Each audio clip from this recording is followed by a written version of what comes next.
Es un verdadero placer ser segundo participante presencial de la Cátedra de Estudios Armenios. Pues, sí, en México no tenemos una Cátedra de Estudios Armenios, hemos tratado un poco. ¿Hace falta? Yo creo que mi voz se escucha perfectamente, ¿no?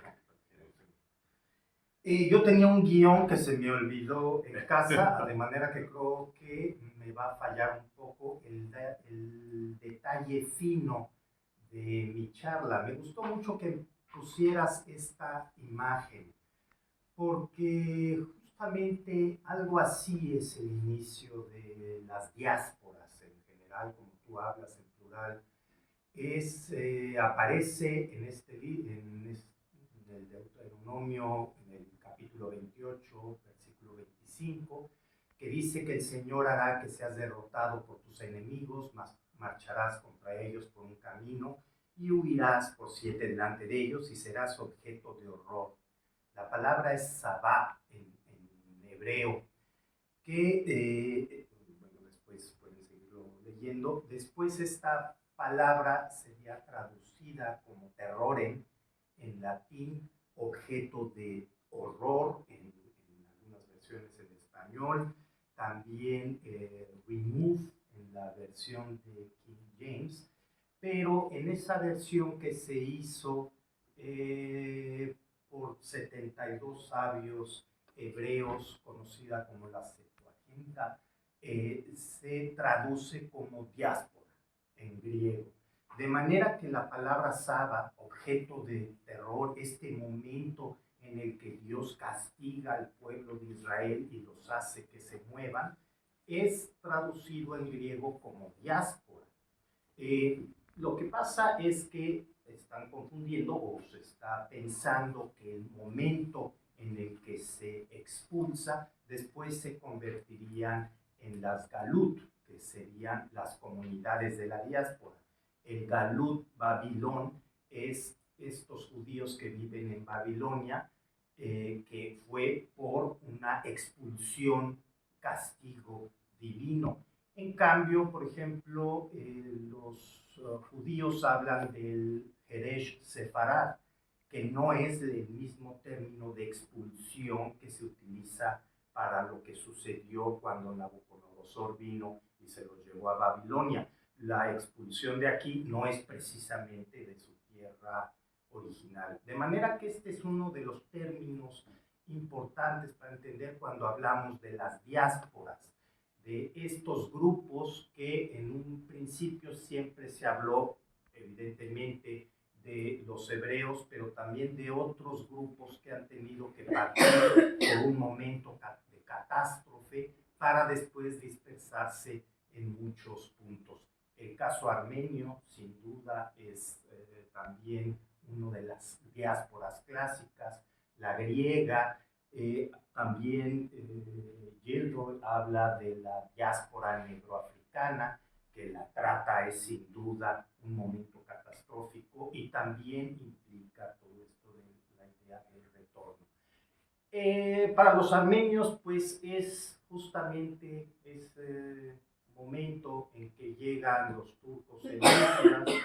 Ahora que estaba pensando en estos 3 momentos de catástrofe para los armenios, por algún motivo los turcos son siempre los actores del otro lado. Y en el año 1045 que llegan a Ani, la capital de Armenia, esa ciudad que era impactante, si han tenido, no sé si han tenido oportunidad de visitar Ani,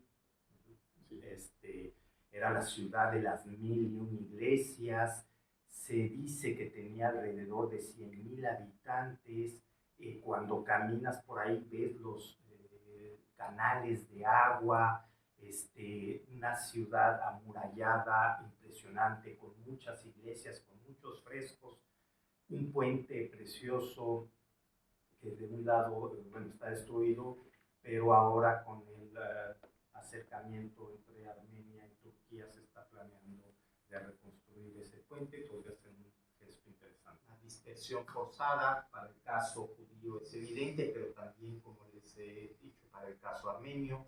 deben de retener una historia colectiva y una memoria cultural de esta dispersión, como sucede con los armenios en Gerla o en Armenópolis, que todavía recuerdan, a mí me ha tocado entrevistar a armenios ahí y que dicen efectivamente nosotros venimos de ahí, a nosotros el genocidio no nos sucedió, venimos de mucho tiempo antes. Curiosamente, en Gerla todavía hay un platillo que se parece mucho al mantí, que es el plato de la región y que lo trajeron los armenios, de manera que todavía hay algunas cosas de esta memoria que se queda.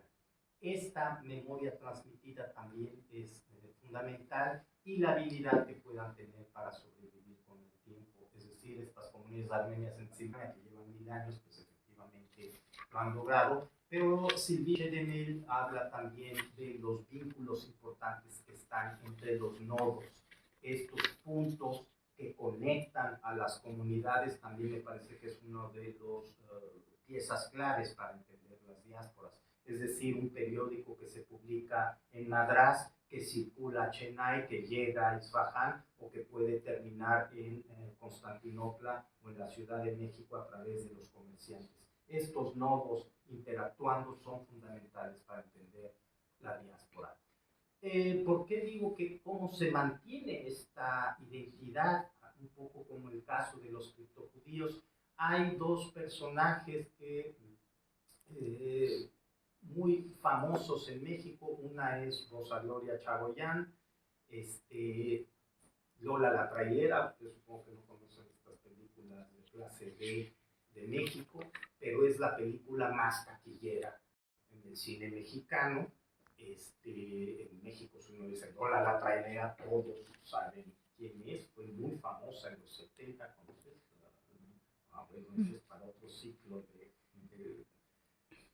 y lo más interesante, yo la he entrevistado y dice que ella es armenia mexicana. Y le digo, ¿y cuándo su familia, cuándo llegó?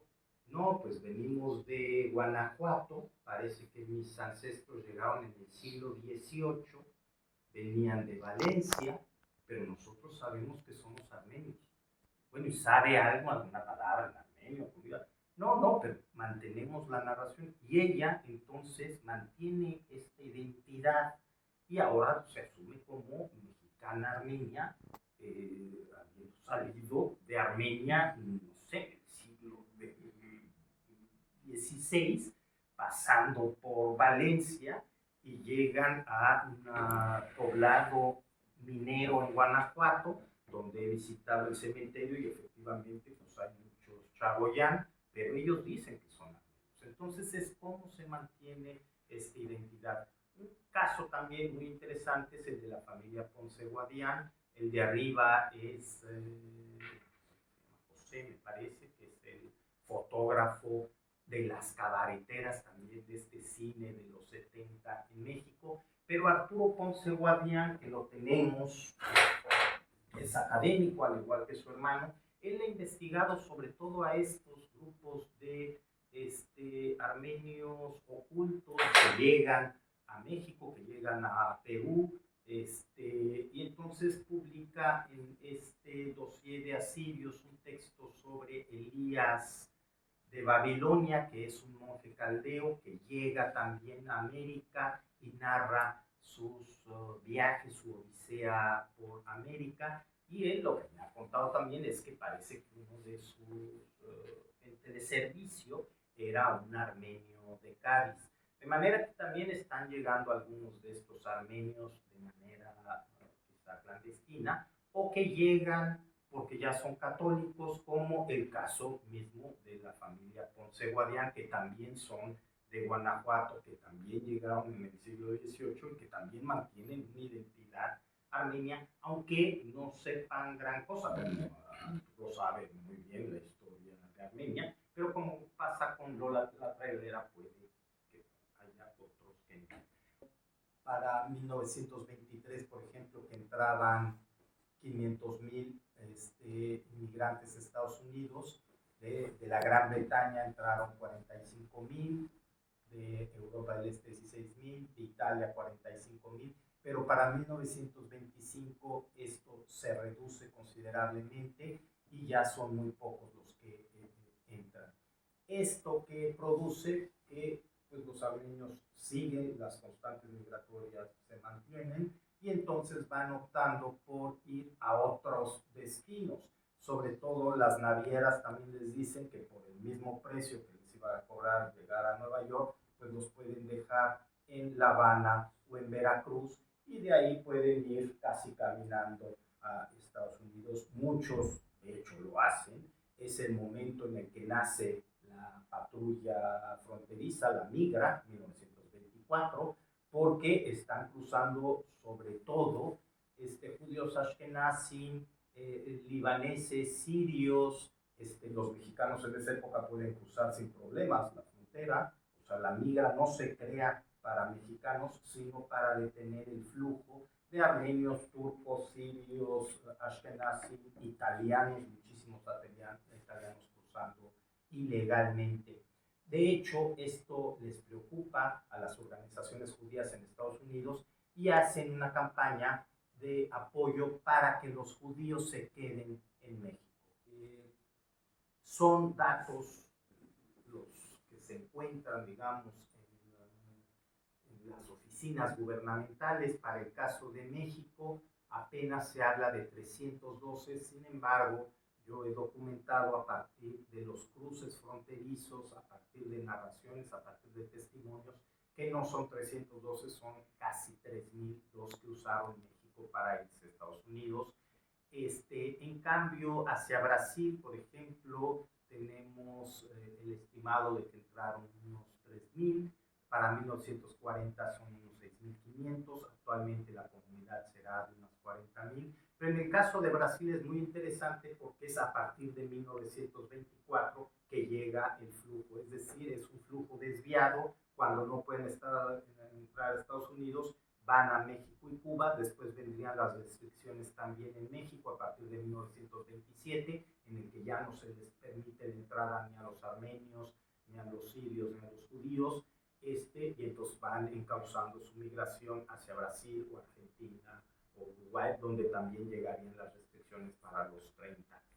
O, por ejemplo, Colombia, que mantiene también restricción en la montaña hacia Bogotá, pero sí se les permite llegar a la costa. A mí me ha tocado entrevistar hace relativamente poco, 4 años, a un armenio en Holguín, la familia Casparian. Y entonces platicando con él, pues cómo ha vivido él, cómo es que se considera armenio. Dice, bueno, no he visto a un armenio en 50 años, porque una vez fui a Las Tunas, que está a una hora, cuando era niño, y ahí conocí a otros armenios, pero mi familia me transmitió lo que es ser armenio.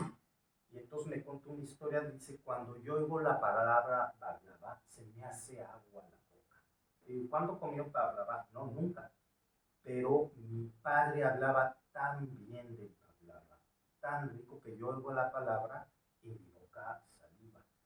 Entonces es un poco este tipo de cosas, ¿no? De estas narraciones que puede ser Rosa Gloria Chagoyán, que dice, bueno, y ella como, ¿por qué quiere ser armenia? ¿No? ¿Qué necesidad tiene? No va a vender más, ¿no? O sea, quizá decir que es valenciana podría acceder a un pasaporte europeo, pero ser armenio, ¿no? ¿Qué necesidad? Porque ella puede argumentar de que efectivamente vienen de Valencia. Entonces, esas narraciones que se generan en una familia, yo creo que son también muy importantes, y luego vienen acompañadas de esto que hablábamos, un grupo, otros armenios, la escuela, el partido político, la iglesia. Entonces, cuando tienes estas instituciones, pues la identidad es mucho más fácil que se construya, ¿no? Los mismos judíos dicen, cuando si no hay una sinagoga, pues nuestra identidad se va perdiendo. O lo vemos para el caso de los polacos, ¿no? Que llegan de Ani hacia el año 1100, se convierten al catolicismo y viviendo en un medio católico, pues rápido se van diluyendo hasta que ahora pues ya no hay armenios ahí.